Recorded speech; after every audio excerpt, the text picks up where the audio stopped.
Well, so much for a smooth intro. Thanks, Aiden. Wow. I know, right? Hey, y'all. Hey, what's up? What's up? Hey. So it's Wednesday and it's snowing in Kentucky. Yay, snow day. There's a whole lot going on, and I just want to say I'm speaking right now as Shauntrice Martin, not PFC, not any organization. I'm speaking from the perspective of someone who lives in Kentucky and wants Kentucky to do better. We're going to go over some of the legislation that's coming up because of the snow. We have our legislative stuff pretty much canceled for the week. Originally, I think yesterday was supposed to be the deadline to file a new bill, but that's being pushed. And so I believe it's next week. Been meeting with different organizations and individuals to, make sure that we're talking as much as possible about this, because we know that if we don't push them to do the work, they're not going to do the work. And by they, I mean the legislators. So yeah, I'm going to let Chanelle introduce herself before we get into some of these bills. Yes. Hey, guys. I feel just like my hair. So Shauntrice trying to show me up when I put on a hat. I mean, how you do?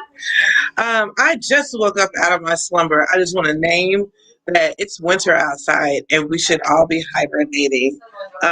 They told us that bears are supposed to hibernate. That's not fair. Another white supremacist lie. So we decided today, after hearing from our senators and House reps about what was coming up and what's going on, let's say emails were already coming in for the week, and it was like, wait, what's going on? Republicans are already, and this is Kentucky Republicans, are already trying it, and what they do is a lot of tactics of throwing bad pills into the legislative box. So a bad pill bill is something that is about one thing, and you think, yay, let's do it, and you start reading and you're like, Linda, listen, this is not what we asked for. It's not what we want. So we also want to lift up, in this episode, how legislation actually works, who those people are and stuff, but what to look out for, and some call to actions, like what you can actually do because of these fools. We'll also be joined by Amber, and she'll be having some things that are coming out of Biden's administration and some executive orders he's pushed through and stuff. And I do have notes from my House rep, Joni Jenkins, and my Senator, Gerald Neal. And then I'm going to just see if any of them are available so that we can, talk to them for a little bit. I mean, they on break.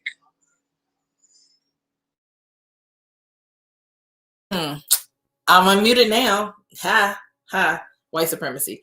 Okay, so 3 bills I want to talk about. HB 309. This is the Civilian Review Bill, or the Civilian Review Board bill proposal that also includes a lot of stuff about the mayor and whether or not that race should be partisan. We're going to talk about HB 21, which is Breonna's law. We want to get that assigned to a committee. The only person who has the power to assign HB 21 to a committee is Representative Osborne.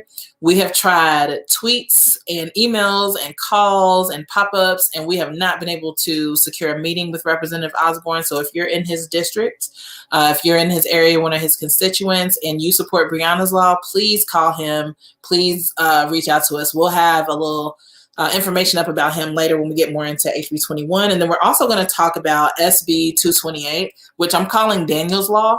I did not make up that term, but I don't know if the person who made it up wants to be called out, so I'll, consult them later. But SB 228, I posted about it the other day. It basically will mandate that our Democratic governor has to replace a Republican congressperson with another Republican. So basically, if Mitch McConnell retires or he dies while in office, then SB 228 would force the governor, Andy Beshear, to put a Republican in his place. And the governor has said he's very concerned about that and doesn't look like he supports it. But again, we're in Kentucky. It's hella Republican. So as Chanelle said, these are some things we need to watch out for. Just because, there's snow days and there's a break doesn't mean they've stopped. The lobbyists who are paid a lot of money, they continue to lobby. They continue to have meetings in person with a lot of these legislators, but grassroots organizers often don't have the same access. The average citizen does not have the same access. There are many people in Mitch McConnell's Kentucky who have voted for him but can't even get in touch with him. So I just want to uplift that. So Chanelle, I want to talk first about HB 309. I know you said Joni talked to you a bit about that. Can you do a quick overview of the Civilian Review Board bill and like what things are problematic that we need to be watching out for? I do want to name, I'm usually quick at pushing things onto the screen, but in my haste to eat tuna, I have spilled some on the left. Casualty of war. You feel me? And I am trying to press the U and it won't press. So HB 309 was something that my House representative told me about actually last night. It felt like the other night. If you don't have a relationship with your legislator, that is our civic duty to do so. They want to run, they knock on your door. I'm also like, you paid to my door. So I want to know who you are and like, when can I talk to you? What's your favorite drink? What's your favorite color? So I talked to Joni and she was just like, have you seen that? And I was like, no. I was like, well, let me go look at it while she's telling me what's going on. And in this bill, is this the one I got up? Yes. It sounds really juicy. It sounds really relevant to exactly what folks were asking for. I want to remind people that our demand is about an independent civilian review board or oversight committee that actually oversees investigations that need to take place with our law enforcement. That is something that can actually happen. What makes it really hard, and a lot of people think it's just a Band-Aid, is because a lot of agencies, and I mean, taking away the agency of the Civilian Review Board is around subpoena power. And so subpoena power would be administered to this board, and they would be able to give that if they do have a vote of, finding the crime or the situation to be something that needs to be tried for a criminal act. This is another reason why we kind of say abolish everything, because they take that power away from the respected citizens that make up the Civilian Review Board. Folks that you typically make up the Civilian Review Board are voted on by other civilians. So people definitely have to apply for that. It's just not, oh, we're going to make up a board and we're going to do this. No. I also want to lift up the reason why these legislations are important is they take power away from citizens when we can definitely use them. A lot of the narrative we use is, if regular citizens make up our law enforcement and they have to go through training, then we definitely can have those experienced and other trained professionals, including doctors who oversee our bodies, teachers who teach our children, and so on and so forth, can make up the Civilian Review Board. Civilian review boards are rooted in representation. And so they need to be made up of the people of the city. And what we have is our city thinking that they're doing this I don't see color way of solving racial issues and holding the Civilian Review Board. And then the police have a bit of jurisdiction over it. That's not the ideal civilian or police review board. Anyway, in this, as you read it, sounds good. HB 309 talks about civilian and accountability review boards, establish membership and duties of the board, authorize the board to request subpoenas from the government audit and oversight committee. And then we get down in here and all of a sudden they're talking about they want to amend this other piece, and we'll share the link out, to require the mayor to be elected in nonpartisan elections. You're like, wait a minute. I didn't think civilian review boards could do that, but what do I know? No, you absolutely can question that. And then I would GTS, Google that shit, because what the hell does the mayor have to do with the Civilian and Accountability Review Board?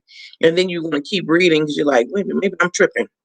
And then they go on to talk about making more amendments to all statutory mayoral appointments subject to legislative body approval if relevant statutes require this. And then there's just all this stuff about what happens in a mayoral race.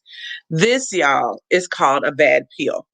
This is a major bad pill because now what we look at is how they are trying to move some work that's relevant to people. And people might be like, yes, let's just move this. And a lot of times when you get into the breadth of these bills, it's boring. And thou shalt, if we recover, who cares about that stuff, right? Like, can we get some Chicago annotation going on, please? They go into making these subline and submissive ways to change other bills or other legislation in another legislation that they know they can get passed.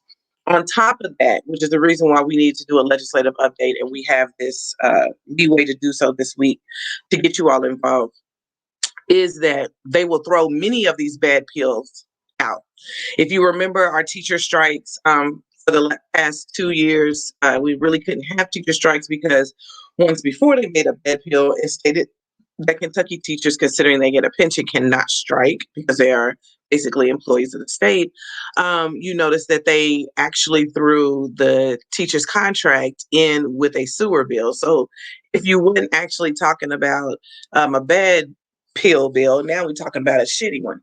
And that's exactly what we have with this one. And we need to watch it. So our call to action will come when we pop up the number for the governor's office. And it is really just the Capitol building. You'll call it and you will leave. I'll have people help me with this narrative to vote no. And for HB 309, there's going to be several that we're going to ask for you to do that on. And we need you to call each time for each bill because it leaves a little note and it goes directly to not only your house rep, because that's what you'll say your zip code, but then you'll also leave it for the sponsors of that bill. And we'll list those sponsors out too. If you like to get an email, we'll send out a link that you can sign up to our email list and we'll send all of those things out. Because today is going to be a lengthy notion of like what you can do, but they're really simple. And I'm telling you, it takes like maybe 5 seconds to call. You just dial, you just be like, look, bitch, vote no. And then that's it. That's all you got to do. Real quick, And she got to write it. You don't have to call them bitches if you don't want. I will say, when I call the legislative line, them little ladies on there are very nice. They're not the ones who are making these bills. So just some people don't understand that when you call these lines, they're just at work like many of us are at work, right? The person you want to cuss out is like one of the senators or something, but just keep that in mind. We're going to post the numbers up here in a few. I just want to uplift a couple things. Abdul Kareem Nafi said that in Cleveland, the city council picks 4 members and the mayor picks 5 members. In case you're just joining us, we're having a legislative update from Black Lives Matter Louisville. And Abdul Kareem Nafi's comment, we have nothing like that as far as I know, where the council gets to pick some and the mayor gets to pick some. I would not trust any of the mayor's picks. And then he says that, or I'm sorry, I don't know your gender. They say that they are, of course, on the side of the city. If they make judgment against the cops, the chief and safety director can overturn the judgment. So basically, it sounds like they don't really have the power that's on paper.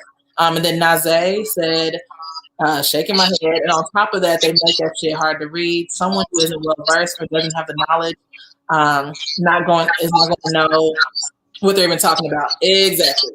I have been studying legislation. I still don't know what half that stuff means. Some of our legislators don't even know. Trust me. We've had several. Yeah. So I just want to uplift those 2 comments. We'll be posting periodically all the different points. Again, the bill that Chanelle just talked about, the Civilian Review Board proposal, is HB 309. HB 309 in the Kentucky legislature. You can also look up all the bills. What's the number? It's HB 309. No, the number to call. I think some of the juice dried up. Wow. If you're just tuning in, Chanelle spilled a bunch of tuna on her computer. So juice and all. So Chanelle, can you put that link, that second link with the updated bills, and that link should have the numbers to call. Damn. So yeah, while we work on that, we will post a number up here for Kentucky. It's basically the same number. You just need to call, tell them your name. They'll take your address so you can know which senator or which representative. Or if you already know it, you can just say, I'm leaving a message for Representative Osborne or whoever you're trying to get in touch with. So yeah, that last bill again was HB 309, the Civilian Review Board proposal, and we want to oppose that. And so it's really helpful to just kind of keep your messages succinct, meaning really short and sweet to the point. Were there any other things you want to add, Amber, on HB 309 before we go to the next one? No, No, you hit all the points. Hey, hit them with the shoulders. Okay, so the next one we're going to talk about is pretty major. So, like I said, we have HB 21, which is Breonna's Law. We've been talking a lot about that. Representative Attica Scott is the lead on that. We have not had that bill assigned to a committee. So I mentioned our Majority Leader, Representative Osborne, who is the only person who can assign this bill to committee. If it is not assigned to committee, there's not really a lot we can do to move it forward. And I just want to point out, I learned today that none of the bills that are headed by a Democrat have been assigned to committee. So it's not just this bill. So this is the one we've talked about most. The anniversary of Breonna Taylor's murder is coming up on March 13th. I know that, her family has not gotten the justice they've wanted for so long. And one small thing that can happen is getting this assigned to committee. So you can always tweet at Representative Osborne, at REP Osborne, OSBORNE. I know he changed his Twitter, but we updated it. And really what just is say it again? It's in the chat. I put it in the private chat. You're gonna tweet at Representative Osborne, at Rep Osborne. It's an E at the end. And it's going to take tweets. It's going to take calls. If you are in Representative Osborne's district, please reach out. It means more coming from his constituents than it does from someone outside. Even though he's the majority leader and is supposed to listen to all of us, we already know how that goes. So I want to really encourage people to reach out. Again, that's HB 21, which is Breonna's Law. We need Representative Osborne to assign it to a committee. Right now, it's just kind of floating around. I know that there's supposed to be some revisions to it or amendments, but we cannot move forward if we don't have it assigned to a committee. And again, none of the Democratic proposals have been assigned to committee as of this morning, unless that all change. And again, they're on break this week. So yeah, the other thing I want to point out with Breonna's Law is, yes, there's a bunch of stuff in it besides just banning no-knock. So I want people to really read it. I want you to look through it. I know that we did a webinar a couple of weeks ago about it, so you can go on KFTC's page to look at that Breonna's Law webinar. Black Lives Matter Louisville has a webinar on it. And just stay up to date. Things might change, it might get amended, but it's really important no matter what to make sure the current version, HB 21, is assigned to committee. And now I want to talk about this next one. Some of y'all saw my post on Facebook about SB 228. The person who told me about it first called it Daniel's Law, so I'm about to call it that. That is not the official name. Daniel's Law, SB 228, is a Senate bill that would essentially force our governor to replace a Republican with a Republican. Thank you. Thank you for posting the KY legislative message line. That's 1-800-372-7181. Again, the Kentucky legislative message line is 1-800-372-7181. Thank you so much for posting that. I do not know how to say your first name, and I don't want to mess it up, but thank you. So yeah, back to SB 228. This bill essentially says that if a person in office like Mitch McConnell retires or dies in office, then the governor would have to nominate someone for that position or appoint someone for that position from that same party. And because we know this is Kentucky and it's full Republican, it means that it will perpetuate that sort of supermajority. And as I see it, based on just having common sense, it means that if Mitch McConnell dies or retires, then Daniel Cameron would be able to get in that office, or a Daniel Cameron type person. And I don't know if this is PC to say, but Daniel Cameron is kind of like a black Mitch McConnell, as crazy and paradoxical as that sounds. Daniel Cameron is one of the main reason, besides the police and Mayor Fisher, that Breonna Taylor didn't get justice. He cares more about property than people. We saw that in what the jurors came forward and said about the case and how it was presented. It's disgusting. And I would be devastated if he was in charge of any more than he already is. So this bill, it's really important to look at this because Daniel's law would force us to just continue having a Mitch McConnell. And I think Mitch McConnell's been in office, since 84 or 85? Since turtles had shells. A long time. Yeah, it's crazy. Like, I was born in 84, so this man has been in office my entire life. We can't continue this. He's screwing over poor people in Kentucky. I think most of the power is still out in Eastern Kentucky, right? Mm-hmm. Has McConnell said anything or done anything about that? Like, he claims those are his people, the rural Kentuckians. Now, Mitch McConnell comes from a long line of overseers. And in this case, once your overseer accumulates a certain amount of wealth, then you can manipulate and move anything that you can, right? Like, he was our main target ahead of Daniel Cameron because he was up for election. And you can keep somebody like Daniel Cameron in office inept. It is way too large and does not know what to do or has ever practiced law, and then put them in charge of the attorney's seat over the state. That's crazy. You can do that due to inept power. So that's exactly what Mitch McConnell has right now. And he's working that at the state. So I tell people that all the time, that Mitch McConnell has his cronies in at our state legislature moving what he can so that it benefits him in the end. He doesn't care about those people. I don't even think he understands what the word people even means. Like, it gets stuck right here in his throat and it's just over. And I think, and I'm gonna call out one of our Democratic folks too in a second, but I think last time we checked, Mitch McConnell's net worth is over $10 million, well over $10 million. Mm-hmm. And there are people right now in rural parts of Kentucky who can't even get food. We have farmers who can't even make it to the next harvest season who are out in rural Kentucky. And that's not race related. It's not just black farmers. It's not just white farmers. Farmers, period. Rural people, period, are suffering. And those are the same people that Mitch McConnell claims to care about. And they're struggling the most. Like, we saw during the election, like, they couldn't even get to the polling places. So their voice wasn't even heard. And then you have folks like Representative, what's his name? He used to own the Leo. Maybe he still does. Yarmouth, Democrat. Like, everybody's cool and enjoys him, except he's only on one committee. He's on one committee. He makes millions of dollars. Oh, thank you, Shantae. My sound went out. Can folks hear me now? I can hear you. Okay, dope. Hey, King. I'm just looking at the chat. So yeah, we have John Yarmouth, who I remember when we were at U of L, he came out and spoke, and there were a lot of black leaders supporting what he's doing. But I want to know, maybe I'm just out the loop. I want to know what Yarmouth thinks about Breonna's law. Has he been pushing for it? I want to know if Representative Yarmouth can help us get a meeting with Representative Osborne. Ain't they co-workers? So I'm not saying that Yarmouth hasn't been doing anything. Just as a citizen here, as a Louisvillian, a Kentuckian, I don't know what Yarmouth is doing, and that's an issue. I know what Attica's doing. When Booker was in office, I knew what he was doing. And I really want to push some of our Democratic leaders to do more.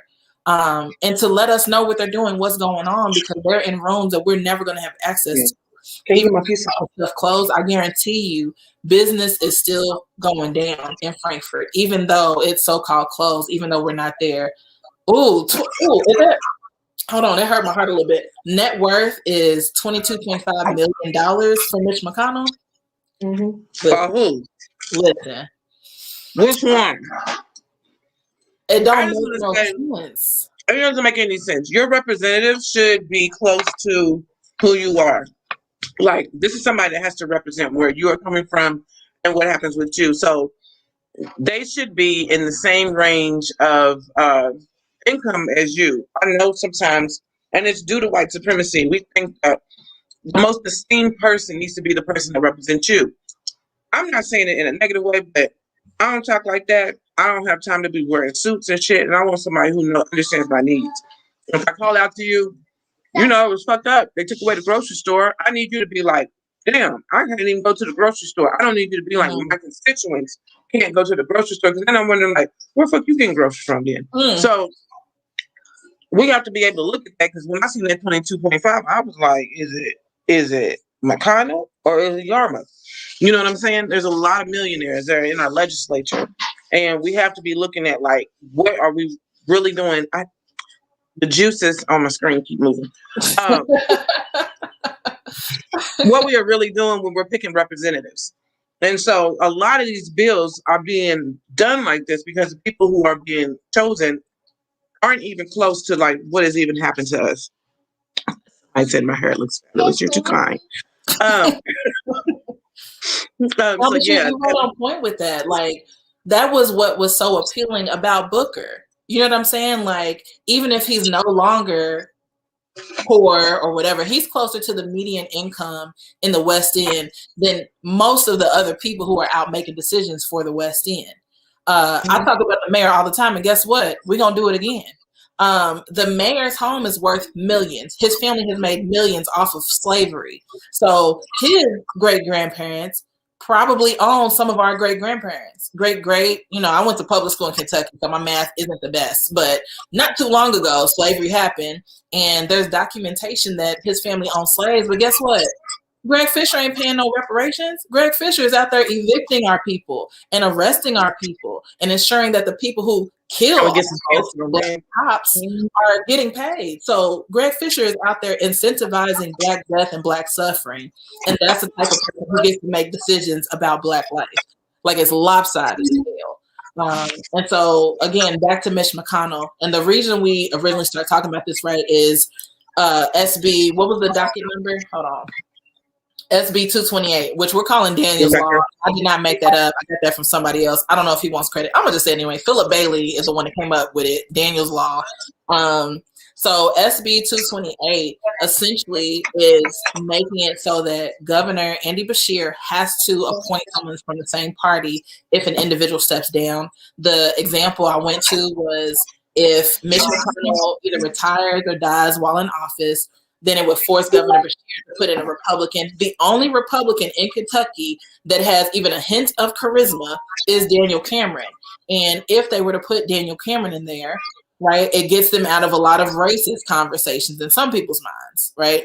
Even though he did something that supported white supremacy by refusing to give justice to Breonna Taylor, he is considered safe from arguments about white supremacy because he's black, even though there wasn't no black people in them engagement photos I saw. So yeah, I want to go to y'all real quick on this SB 228. What other types of consequences can happen if we allow this to pass? Again, when we are taking superficial means to, like, elect somebody into office, I do want to raise up that point you made about the race component. I think it is similar to the way that they talk about affirmative action, thinking that, oh, I have to hire this person just because they're black. And affirmative action means that an employer or a place where somebody is making an application or whatever. I just said application. I probably did not mean that word.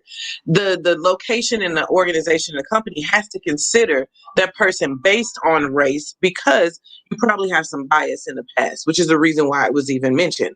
So I do see this as a problem when we're talking about Kentucky. We make up 13% of the state's population. We have been underneath active genocide since emancipation, where we had like over 2/3 of the population was black. We were a breeder state, and here we are 150 some odd years later, making up the majority population in prisons, the CPS system, and just a failure around schooling. And so that's something that I see. What happens to those resources when we change the way that we dictate how we move democracy? That's not democratic. I don't believe not one bit that anybody that has sponsored this bill, that their constituents in their counties who are in food shortages, who also can't pay rent. We're talking about an Appalachian state. Kentucky is not sitting over here with a bunch of millionaires. Kentucky is one of the worst states in the nation for damn near every fucking thing. Food justice, housing, economic development, and that's all due to the hands of Mitch McConnell. So why are you meddling in the state's business when you're supposed to do work on behalf of the state? Because you're not. This is corruption at its finest. I do want to do that. There's so many things I be wanting to do in my brain, like actually look at these counties and see what their average income is, what their medium income is, so that we can really compare that to folks. I think a lot of people still believe that like Black people take up all the resources around welfare, and absolutely not. Kentuckians in the United States of America take all your resources. Yeah, and they're mostly white women who are on welfare. Well, and mostly white women who commit welfare fraud, but yes, those families, yeah, they are the ones that make up welfare the most.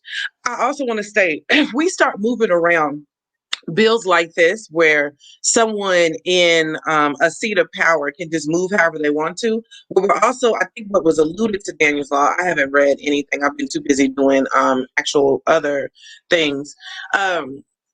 We look at giving power to a seat that is also elected, but a seat that can't adjudicate power over a federal seat. You understand what I'm saying? That's where I'm at. I'm over here like, how the fuck is the governor of a state going to assign power to a federal seat? Like, here we go again. That's policy politics 101. Like, states and federal are separate for a reason. States' rights. Thank Georgia for that one. It was a dumbass fight, but it happened. Also, can we shout out Stacey Abrams real quick? When we talk about Georgia, yes. Listen, and also there's like thousands of Stacey Abrams. It's Abrams A's. Yeah, Abrams A's. There's a bunch of Stacey Abramses all around the country, right? Like, I know that she got celebrated, uplifted. I'm excited that she's a fellow Nobel Peace Prize nominee, because when they said Black Lives Matter got a nomination, I assume they meant me too. So they meant all of us. They meant all of us. You feel me? Yes. I want to shout out everybody at M4BL, people at BYP 100, people at Advancement Project, Color Change, all of those folks, and even our own Amber and several other grassroots. You're laughing, but being a political organizer is very, very much important. I think a lot of people think, oh, I posted something on Facebook. You know what? Yeah, that's great. However, when you get your feet on the ground and you are up in legislators' face, talking about, now look, Charlie, it's what you're going to do. You know what I'm saying? It takes a lot of guts. It also takes a lot of guts to go out here in these white neighborhoods where, I mean, people told me they was voting for Trump, and I'm like, we are talking about the governor's race, honey. He not even running. They don't even pay attention or know how to spell. It takes a lot. It takes a lot. And I just want to name that too. That's part of this corruption, is having McConnell in office and his constituents are way behind in education, comprehension, and things like that. So that is just taking advantage of people. I just want to uplift the. Hold on, let me fix it. Okay. I just want to uplift something that. Did you read it? While they're figuring that out, I saw that Shauntrice posted that Yarmouth spoke about the Republican legislator in Kentucky State House is full of them. They're veto proof. But one thing I want to keep reminding people is that we do have a Democratic governor. That was through organizing, right? Kentucky is Republican as fuck, okay? It's white as fuck. But we have a Democratic governor. He may not be the most radical, but one of the first things he did when he got in office, because of pressure that organizers put on him, was restore the voting rights of more than 100,000 people who have a felony in their past. Many of us, Black people, poor people, are overrepresented in that group. And so there is so much more we can do. We don't have to do the reimagining that Mayor Fisher is talking about, because he owns some bull, but we can reimagine in the way that Harriet reimagined freedom, right? During slavery, for someone to be like, you know what? Nah, there's a world where we don't have slavery. That was wild to people. So we can use that same sort of radical imagination to create a different outcome than what's right now. Lord Mitchell. McConnell ain't always going to be in office. You know, like, these folks are not always going to have power, and we have an opportunity to flip all that and make sure that we have decision-making power going forward. Did you mention this has been like this? We've been a supermajority, Republican supermajority, since 2014. Yeah, I want to name, but yeah, I wanted to name that because I saw that this isn't new. Since 2014, they have elected supermajority legislature in Kentucky. So for the past almost 7 years, we have been battling a supermajority in Kentucky. So that means anything that has to do with movement, legislation, things that we know are going to create racial equity, things that are going to create housing equity, things that are going to be economically safe for everyone. Anything that Louisville has tried to push up for Louisville can't even get things passed that they need to get passed for its own city because of this supermajority. Mm-hmm. And so when Bevin got into office, we were just super hella red. I think we might have just had one person who's a Democrat, and that is now the sitting governor, who was the attorney general. And he's had to fight a lot. Making concessions with these folks keeps them in power. Yeah. That's why it's no compromise season. As soon as the failed state happened around the pandemic response, and I'm not even just talking about Kentucky's state. Like, I think he did a well enough job as what he could. You have to understand, you have people who are just like that Republican mayor in Texas that was just like, fend for yourself. Mm-hmm. They don't actually care. And so the more that they can like pull corruption up, they will keep voting themselves in office. That's why like this bill, Daniel's Law, is really fucking dangerous, because now it is rewriting pieces of our Constitution without us actually what do you call it when you redo the Constitution? I'm just saying it. No, it's called I keep telling you, I went to public school right here in Kentucky, so I don't know. No, I do. Reconvention. I've been talking about this all the time because I'm trying to get restructure. No, it's not. I'll come up with it later. Somebody give it to me. But it's where either states or either the federal government sit down and then they come up and they redo the Constitution. Republicans have been on this mission since they started the Tea Partiers as to political fame. What that means is now they're going to interrupt these bills. They can be bad bills, they can be whatever, with other little pieces that gives them leeway to be like, oh, look, our legislature is really fucked up. It's all over the place. I mean, look at the bad pill law that they're willing to amend some other things elsewhere. And we're talking about what it means to have accountability over law enforcement. What does the bipartisanship of the mayoral seat have to do with anything? Put that somewhere else. And then why are we talking about what the mayor has to do in that bill? We have to pay attention to that. But these are tactics that they use. They overwhelm us and we become reactive. Shauntrice or Amber, if y'all want to talk about like what the legislature actually is, what it does, and how do these sessions work? Because I don't think people know that this happens. People pay attention when the bill gets signed in back in July. But during this time is when everything is really getting voted on and sent into the offices. Yeah, mute yourself. Yeah, so I'll say, I'm just becoming a lobbyist this year, so I don't know all the ins and outs. But what I do know is there's a filing deadline. If it wasn't for the snow, that filing deadline would have been this week. There's one for the House and one for the Senate, right? And so they have to put that in, and then it's assigned to committee, and then the committee debates and votes on it. But our legislative session is actually really short. It's maybe 1 or 2 weeks in January, 1 or 2 weeks in February, and I think a little bit in March. But people don't even realize that there's a calendar on the legislative research website, right? But most people can't use that. I have trouble, and that's my job, going to their website, figuring out where stuff is. And we dropped a couple other links for the legislative website in the chat, but a lot of times stuff is inaccurate too, right? We got Representative Osborne's Twitter from the official page, the official Kentucky legislative page, but he changed it, right? So there's just things like that. I know part of it is the pandemic, part of it is people are overworked.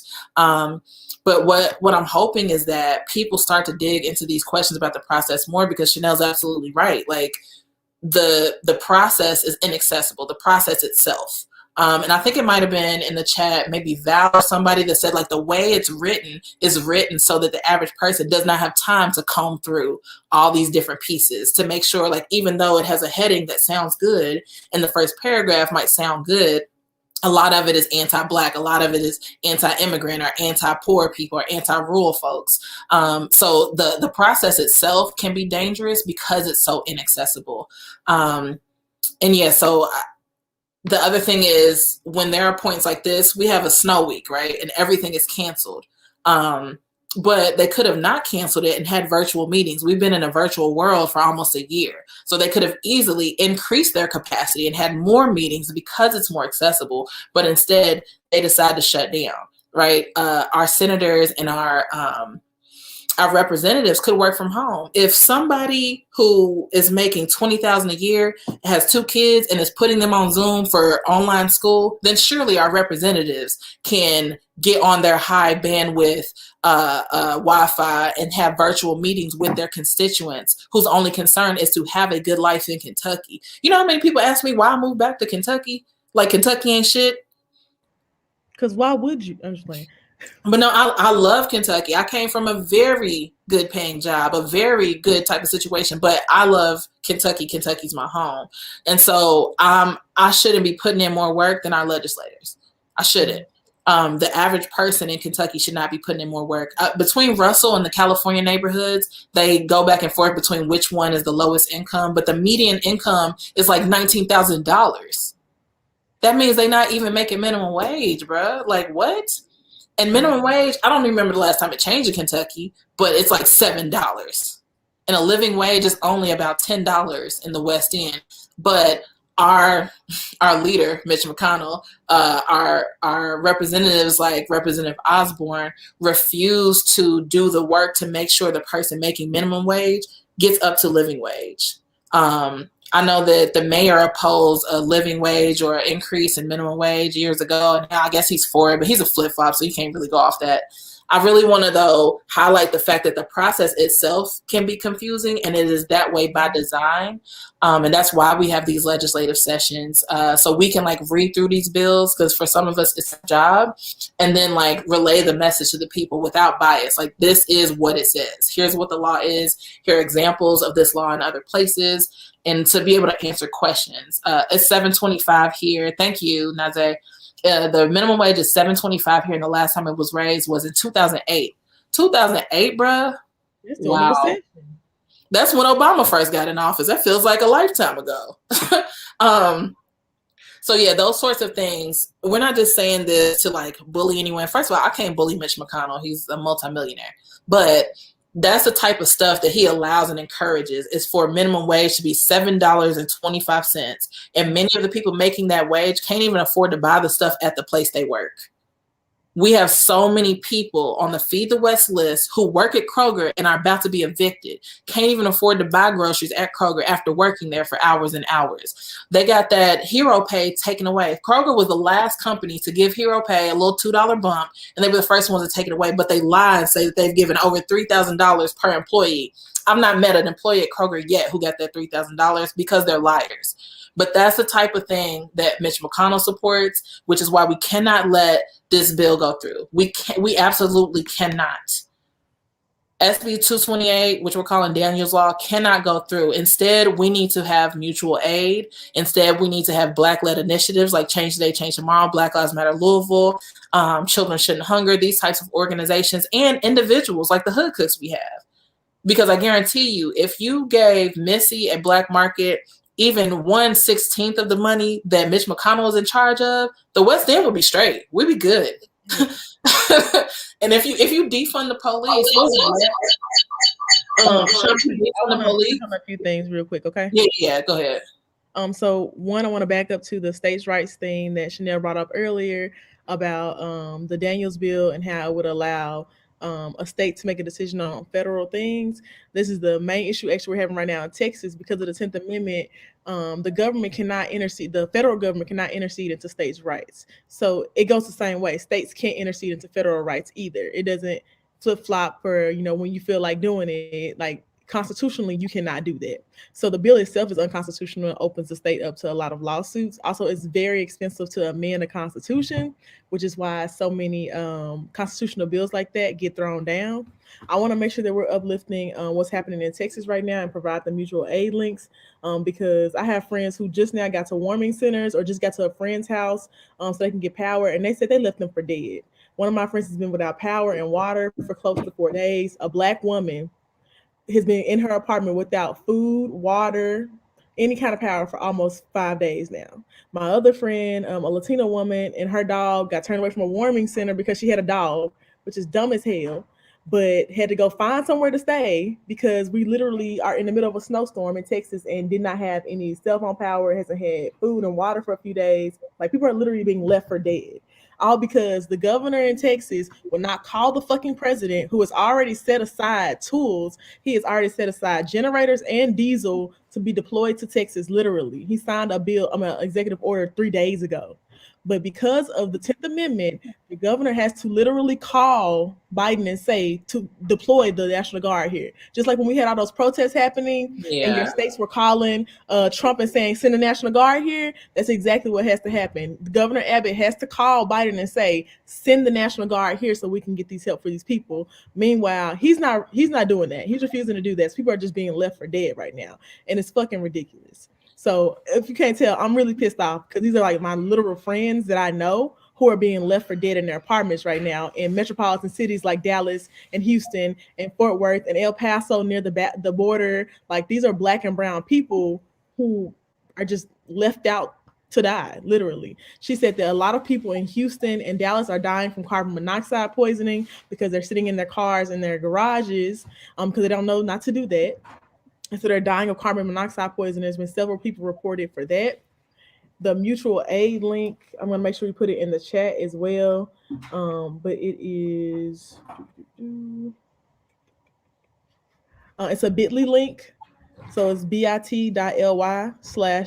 Mutual Aid. It's a directory for every major city in Texas. But I'm going to make sure we put it in the chat as well so people have that.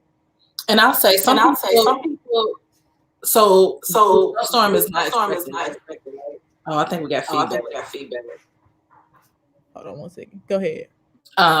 So when we ran out of toilet paper last year, right? People said, well, it's not Kroger's fault. It's not none of their fault. We didn't expect this. When the power went out, there was like, we didn't expect the snowstorm. But that's what government's supposed to do is infrastructure. Right? They're supposed to create systems so that when there's an emergency, we can respond. That's what FEMA used to be, right? So it's not enough to say that, oh, they weren't expecting a snowstorm. First of all, we have whole ass meteorologists who predicted this, right? And they didn't have the infrastructure. Flint is another example. They still ain't got clean water, by the way, right? We got a vaccine before we got a clean water in Flint, as I saw a meme said the other day. But that, just like in Oakland and in Baltimore and all these other places, the piping is fucked up in Black parts of town and no one has replaced or repaired any of these. That is the government's only job, is to make sure we're good as the people. They are supposed to work for us. So when people say, oh, Texas had this, this storm, they weren't ready, blah, blah, blah. They knew the storm was coming, much like our mayor. They didn't do what they were supposed to do so that people, especially marginalized people, could be safe. So when Amber's talking about this, like, it's disgusting. It's ridiculous.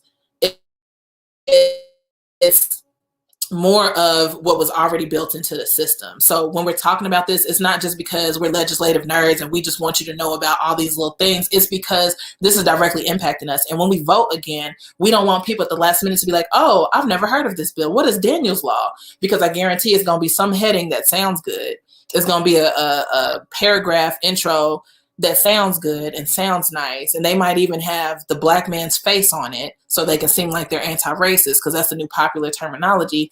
But in reality, these things are meant to keep you subservient instead of self-determined. And so, we're coming close to the end of time, but I want to make sure that people understand that this is something we're going to have to continue on. We're going to have to keep hitting it hard, or there's going to be more people dying from trying to get their basic needs met. And I appreciate everyone who's been on here. I haven't got to read all the comments, but I do want to point out one more thing. Shauntrice said that a woman just died of COVID working at Kroger. And the thing is, the essential workers, so-called essential workers, are most at risk and least protected. The average person at Kroger is more at risk than almost any other job because it is our only major grocer, but Kroger treats them like they're liabilities instead of assets. And, we're going to have to lean on people like Mitch McConnell, lean on Kroger CEO Rodney McMullen, who makes $11.7 million and just got a raise, even though the average worker can't even make rent. So it's imperative that we're looking at these things now instead of waiting until it's time to vote, when they've already filed all the bills and they've already voted on everything. Like, this is the time for us to really get involved. The only good thing about this snowstorm is that we have until next week to make sure that Breonna's Law, HB 21, is signed into committee. assigned to a committee. We can also ensure that Daniel's Law, which is SB 228, does not go through. We need to oppose that. And similarly for HB, is it HB or SB? HB 309, the civilian review proposal, making sure that that does not move forward because it has a bunch of unrelated stuff about the mayor that is going It's to be HB. I had to do the graph on my phone because it's too good. Oh no. I also wanted to lift up while we're talking about Texas, what we're really looking at. Remember that movie, The Day After Tomorrow? I know we were like, oh my God, it would never do that. It's doing that. And that's due to global warming. So much so that we don't have any more barriers up at the North Pole when we enter these winter's time. So it doesn't only happen to us. When we get to the summertime and it's winter down south, it happens down there too. And it just makes sure that as we're turning the earth, those patterns come down and they can swoop down more southern than they have to. What's happening in the South is people build based on their climate, based on where they live at. I'm just bringing out my geography. That's what I do. And they are in buildings and they are using materials that are made for their typical climate. You would not need to make a very winter-esque climate in like Costa Rica. They sit at the equator. It would be dumb. It'd be too hot. It could create a lot of mold and things like that. So the same thing with Texas. It's never, ever this cold. I think one of my friends, the last time I looked at their temperature, it was like 19 degrees. It does not get that cold in Texas. So what we're seeing is not only necessarily saying that the people shouldn't be prepared, and a friend, especially a BLM Memphis, Shay from BLM Memphis mentioned this. How dare we say that the people should be responsible for something that they cannot control? If we are talking about how you get information out in an emergency, a climate emergency, if we are talking about a humanitarian emergency, we pay taxes for representatives and elected officials to take care of those things. And so when we have to move a certain type of way, we're proving that the system is broken. And the system is broken. There are many mayors, many legislators, and other folks in Texas who have already created a massive genocide. I mean, it's how Texas got here. And now we're looking at the ways that they are leaving people literally for dead. And I know we hate to talk about that, but we've got to talk about a realism. We are no longer in the world before February or January 2021, right? I mean, 2020. If we said 2020 was like, hold my beer, no, 2021 was like, have you ever mixed vodka, tequila? You know what I'm saying? Shit is crazy. And then they are still talking to us as if we didn't just go through the worst pandemic and lost as many people and loved ones as we have. It's no compromise season. People are down there trying to figure out how to, we just put out a graphic, take the snow and ice, and if you have access to a grill, go ahead, light it on fire, boil that up, and make sure that you have clean water to drink, one. Also to bathe with if you have children that need to be bathed, let's be clear. And we're also looking at maybe to clean with. But bypass some of those things just so you can get by in the next few days. The other thing is making sure, the clean your toys, but also making sure you're getting your towels and wrapping them around your pipes. It may not do much because I don't think people are understanding that not only are homes frozen, but entire systems are frozen because they're not made for that. And so try to take care of your home as much as possible to lower the damage. If there's ice on your roof, I know this is crazy, or snow, try to get to the roof and take your broom and just like pat it a little bit. It'll break up and it'll just come on off. I'm remembering a lot of things we had to do in '94. Folks remember the largest snow we had in a long time. I think it was like 16 inches. You have to get the weight of the snow because it'll compact up off of your roof so that it does not cave in or cause any harm. It wouldn't matter how new your roof is. Our roofs are way behind compared to other places in the world anyway, because we don't build sustainable systems. This is just something to like help people get by. I know people are cold. Try to really center yourself. Try to really think past this moment. Check on people who are way vulnerable than you.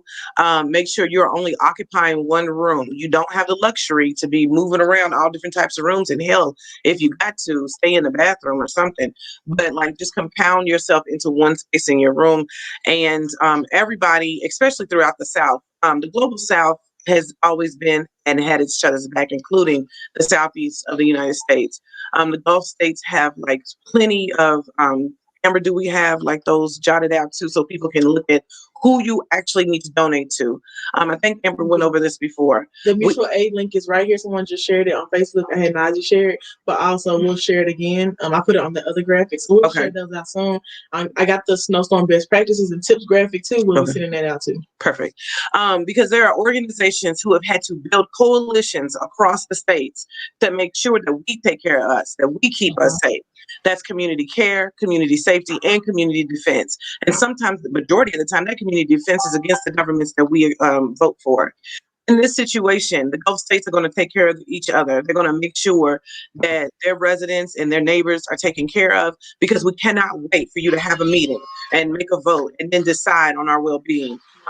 It is continued genocide.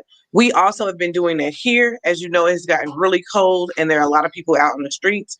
Since March of 2020, we have been pressing with COVID urgent needs, and people who are sitting in these committees and elected positions and these great, cute little grass tops, CEOs getting paid almost, those great 5-figure and close to 6-figure and sometimes 6-figure jobs just are not cutting it. You cannot be in a position to oversee what the homeless do. You've not been homeless. I don't understand that. I told the same thing to the Commonwealth Attorney's Office. How are you to know if somebody needs to sit in jail and you've never committed that same crime or what have you, or had to be in that position? And it is time that people who are from these walks of life take control over how we adjudicate our own selves and keep ourselves safe. I just wanted to name that because it's just been really bewildering to me that people in these positions take all fucking day long and forever to figure out how to move a budget, how to compromise with people who are causing harm in other offices, never hold them accountable. The LMPD has all type of sexual allegations against them. They have a very obtuse use of power. I mean, one person was just fired 2 months ago, and she's meddling in every investigation. Oh, what they say, send me the papers when you get done. Of course she can say that. That wasn't out of the norm. She wouldn't have thought to say that any other type of way. So we can't just be shocked that they're doing those things. They're killing people. They're literally killing people. So what we've been able to do with folks across the city is build our own networks. It's easy because I just reach out and I say, hey, but I'm also able to build a network of holding them accountable and telling them how to move. What we do know is there's 2 types of street teams that go out, and people are calling themselves street teams when they know we've been street teams for a long time. So the paid street team is funded by the city. There's supposed to be this $1 million grant. $1 million ain't shit. I'm just going to let you know that right now. Like, if you think about how much we're in debt, not only as a federal government, but these cities and how much they pay out for stupid shit, $1 million is not shit. So you're still saying people's lives aren't worth anything. I just want to name that. But you're naming some of the top places that are really, really busting their ass to make sure that people get housed, and they can't even get that. They work with police officers and a state-funded mental health care facility, 7 counties, to check up on people on the streets. Why you just don't use the people on the streets to check up on the people on the streets? They know where they at. They know how to take care of each other better. They know how to advocate for themselves. People don't need to be advocating on behalf of people, people, period. They are calling around issues around interacting with the police, but you can't do that with the police a part of your system. That shit's crazy. Anyway, they have a meeting coming up on the 1st, so get at me if you want to get on that. But I wanted to name that. They also have these crazy ass restrictions. There's another problem with the way COVID moves through these places and not being clean enough. But I also want to state that the city gives these coalitions $13 million, and the other street team is called Unpaid. Those are folks like us, Hip Hop Cares, Now and Feed Louisville is a thing, Street Angels, and there's 6 other street teams that go out and folks cover different parts of the city. That's changed because of COVID. A lot of people can't get out. A lot of people are vulnerable. If those folks had $13 million, I can guarantee you people would be housed. And I know that they would be housed because they're housing people. We are able to take funds from our friends, from whoever, from our donations, and be able to house folks and even get them into long-term housing instead of going through this voucher system, carrying your belongings around, carrying your children with you, and just being ridiculed in some of these places. Those things actually do happen. And so we have to set up mutual aid systems to even get those things through. Did she drop or did what happened? Oh, she got to go. She had a meeting. Shauntrice had a meeting. Don't forget to hit Black Market. When we talk about mutual aid, we are talking about how to create systems of our own. And they have Feed the West that make sure that we get groceries out to people. Don't forget to hit our mutual aid link, where we not only house people, but we are also funding folks to help them help others and be able to like buy bulks of groceries. We just delivered over 500 cups of soups in the last 2 days. It looks like more soup was delivered today. So shout out to people down at Data Care and Marquita for giving us our last batch of soup, some gumbo, which I had some, but it's too far away right now. And then what else do we need? We need those little 3-ounce bottles because they're just really handy. And wherever you are, you just always have them and it's quick. That's the thing about what folks on the street need, not just because it's cute or you think, travel size is it. They're not traveling, they live there. And so it's cute to have, cute in efficient ways, to have the 3 ounces because then you're able to like go and get hand sanitizer from anywhere, go in to get lotion from anywhere until you're stable enough to get your own things too. What else do we need? Backpacks. Backpacks, yeah. Thorough backpacks. A lot of people's backpacks are breaking down. They've been out in the snow. It wears down. We've had some temporary backpacks. I just want to say those are not like ideal for outside, but Yeah, they didn't look the same in the picture. But yes, we've been using those. And people are looking for warm clothes. So yes, the socks are always greatly appreciated. Also think about cute socks. People like nice things. Thermals are really important. You know who has some cute shit that is like really warm? CVS. CVS has leggings, definitely for women, but also other thermals. And they have like, what do you call that? Not velvet. Kind of like velvet. Velcro? Velour inside, and it keeps you really warm. So I like wearing those when I have to go out when it's cold, but I know that it feel good on somebody who has to spend a longer time out there. And coats that are actually warm, don't give somebody the raggedy shit. I just want to say that. I don't even want to like sugarcoat it. Just because you don't want it and you don't need it doesn't mean that you give it to somebody and it's raggedy. Throw that shit away. Like nobody else wants to wear your raggedy shit. Just throw the shit away. It's trifling. My laptop is still messed up. Okay, we are going to like let the broadcast subside a little bit, but we're going to push these what do you call those things? Mm-hmm. Thank you. The graphics in the video so that people see those, and it'll still be up. And then we're just going to flash that over and over again. If you can inbox us either on Twitter, Instagram, hell, hit the YouTube, wherever, and we'll send you a link to help do some call bombing on some offices in Texas and throughout the South, so that we can really get these folks some help. Were you coming over this way? And if you call them and they act stupid, like they don't know what you're calling about, they know. Okay, I just want you guys to know that I have been calling as well as other people, and this one lady keep answering, acting stupid, like she don't know what we're calling about. She know good and damn well what we're calling about. So don't let that confuse you. Sometimes people can get confused and be like, "Oh, I think I called the wrong number." No, I'm giving you the right number. This is the governor's office. He needs to deploy the fucking National Guard. He needs to call Biden and tell them to bring the National Guard to Texas. All right, thank you. I'm gonna go through the comments real quick. Somebody made fun of us because we be on the thing longer than fuzzy socks. The thick ass socks those are really dangerous. Yes, I did say that. Well, sometimes they can't walk on them. You can put them on top of your other socks, but you get to keep them when you get to someplace comfortable and wear your fuzzy socks. So the QT fuzzy socks, those make people feel really, really good. Where were we at? I saw some comments that came through. Katrina was a similar intentional neglect. Yes, and that's the reason why we've come up with these systems that work way better than FEMA or Red Cross. Even in the last great struggle that they've had down in Texas, it's been really trifling that they would send resources halfway as there and then still leave people out. They took everybody's information and then they don't come back and do anything. So you're left like one cleaning out your house. That's just really heartbreaking, especially if you lived there for a long time. And hell, even if you ain't lived there for a fucking long time, it's really heartbreaking having to move your belongings, damaged, and you work for them and everything out. And then you keep hearing promises and promises, and you know how it is. I'd say, punch them in the throat, but like that's the struggle is real, and if people don't these things, they are lost. Black unity is a must during this time. I want to say that like unity is really not a thing. I know we keep talking about it, but we have a lot of transformation to go through before we talk about what unity is. What we can do is pull up for each other. We definitely can do that. And what partnerships look like. We have to know that like unity is a very large word. How did they get locked out?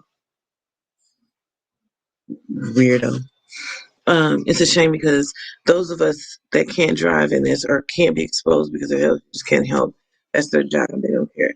And that's true. I want to lift up that we are in a pandemic, and I know it's a bit hard to understand what we can do and what we can't do. I'm laughing at the kid, but we can hold these folks accountable. And why don't you just pull up for your neighbor too? So have your neighbor and have your friends hit them up, and let's call the league. Let me post that number for, and I'm gonna put it on the graphic. This is what I get for not having on glasses. There we go. Call that number. It's really fast. You just call it and then let them know to oppose. I was writing it right here. Oppose HB 309, and then oppose SB 228, and to get HB 21 assigned. Luckily, I do know that there will be some movement with some of these things. We are taking in any bills that you know of, and we are going to get one of these legislatures to just push it. They're having some real hard conversations, of course, with the person, with Osborne, to get these things put on there, because that's not partisanship. It's also, regardless of what party you're in, you're supposed to be a legislator. You're supposed to do that on behalf of everybody, and it's just really shitty. What else were people were saying?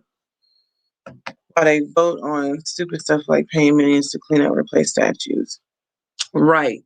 Also want to name that. We have been looking at that and looking at work on that. There is a reporter at WFPO who's keeping up on that. I forgot her name, but I should be able to post that later. It's in a Twitter message.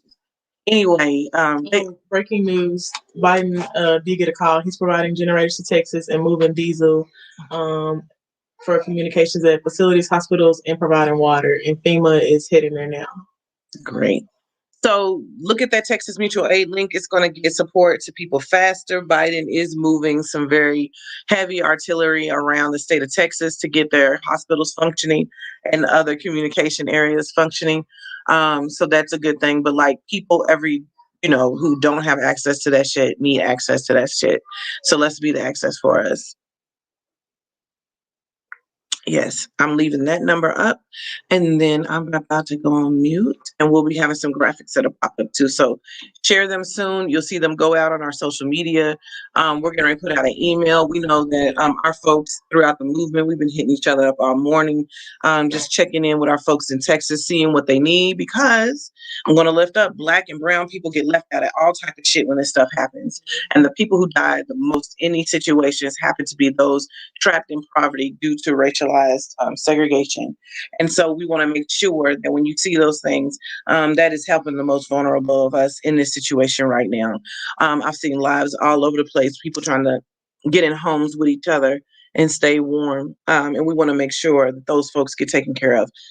They did not survive on accident, so like they deserve to be here too.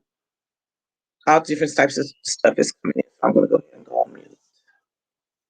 Thank y'all for joining us. We might do another update tomorrow, just depending on what news we get in. And bye. I'm trying to press the screen.